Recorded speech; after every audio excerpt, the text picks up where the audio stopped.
Cuphead is a game I've been anticipating for a while. A game that was first announced at E3 of 2015 from Microsoft and immediately caught my eye. Now, you might be able to tell why I found this game so intriguing, and its number one draw is the art style. It's based off the old Max Fleischer-esque 1930s cartoons of early American television. And if you don't know who Max Fleischer is, he was an animator, inventor, film director, and producer. He is famed for inventing the rotoscope, a device that allowed for detailed backgrounds and foregrounds in cartoons. He was also the man responsible for bringing Popeye the Sailor Man and Betty Boop and many other memorable characters to life. A true innovator and creative of his time, Cuphead draws heavily from his art style and direction. From the jazz-styled music to the grainy, over-exaggerated voice acting, it all seems to be done with love and care. The studio uses traditional cel animations, in this case meaning hand-drawn and inked pictures with watercolor backgrounds. The gameplay is heavily focused on minor platforming, but the whole emphasis of the game is on the boss battles. This game is a boss battle shoot 'em up with a sense of difficulty not that different from a game like Meat Boy. Of course, I can't judge the game yet as it hasn't come out, but this is all based off gameplay and behind the scenes trailers released for the game, and I can't help but feel excited for this game to come out. It's really going to be a great game, it seems like it. But now, on to the controversy.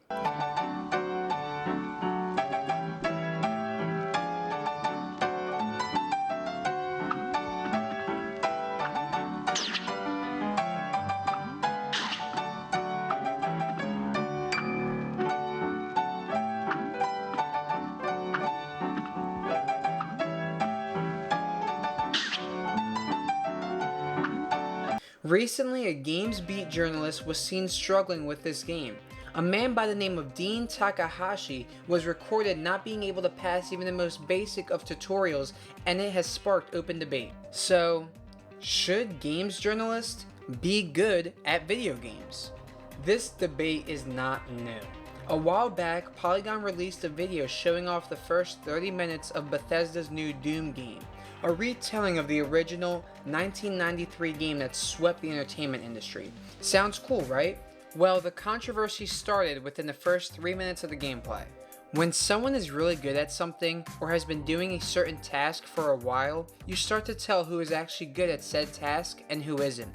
There are telltale signs that show whether someone has actually mastered said task or is new to it. Take basketball for example. When watching someone play, small minutia from the way they dribble the ball to their footwork to even their shooting form can be a solid indicator to whether someone has been playing the game for a while or is new to it. Same with video games. You can tell by the way someone moves with their character, whether they are constantly bumping into walls, when and where they switch their guns or decide to reload, how they jump and how they move their in-game camera. These are all small minutia, but add up to complete the gaming experience. From all this, you can tell if someone has played games in general before, since these are all basic skills needed to play a game. Sure, you may not be very good at every video game, but there are certain skills needed to play games that once you have them down, you can pretty much pick up any game and at least be decent or competent and know the basic skills.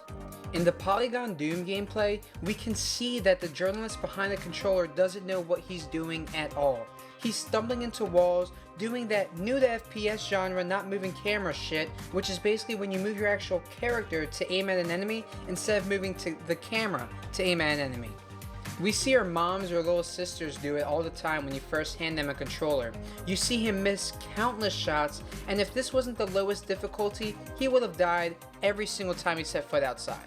Compare this to the Cuphead footage, where the journalist in question can't even pass the tutorial screen for minutes on end. He spends roughly 4 minutes on a tutorial that doesn't even take a seasoned gamer, hell, even a beginner, to beat in 30 seconds. Again, the telltale signs here are the fact that he's running into walls before he jumps.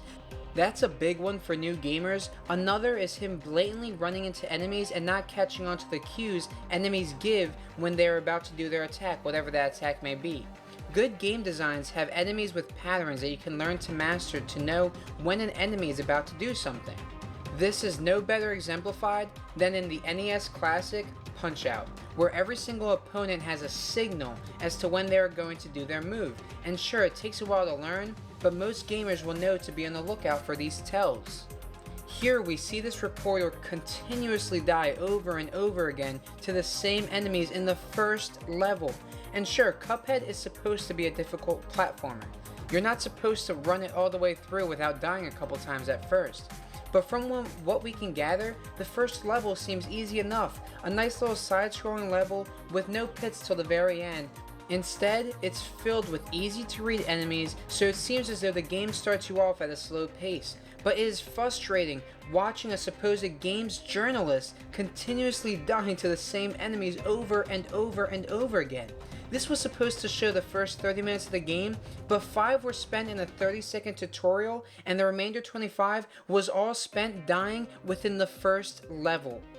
When showing off this type of footage, you want to show off the game right. You want to show the gamer how fun the game is to play, but you can't do that when you have someone continuously dying over and over and over again, or in Doom's case, someone who hasn't even played an FPS before. You cringe as you watch him continuously die or miss shots or whatever it may be, and it reflects on the company that's promoting this video. Now look, no one is saying games journalists have to beat Dark Souls' perfect playthrough with one hand tied behind your back while recording it the whole time. I'm not saying that. But when you're an NBA journalist, you don't have to shoot like Curry or dunk the ball like LeBron. But can you at least hit a layup? Can you at least shoot a basketball? No one's saying to show a gaming god conquer every level without taking damage once, but Jesus Christ, we are saying at least be able to shoot competently, at least like kill a couple enemies, at least beat the first level. It's like if you're trying to show off the original Mario Bros. and you put footage of a guy who can't even beat World 1-1 of Mario. It's embarrassing. I think all gamers are asking is that you put someone behind the controller and put someone to review the game who knows how to play games, who has played games before. It's not right to put someone who hasn't even played games into a games journalist position. It's not right, and hopefully they learn their lesson.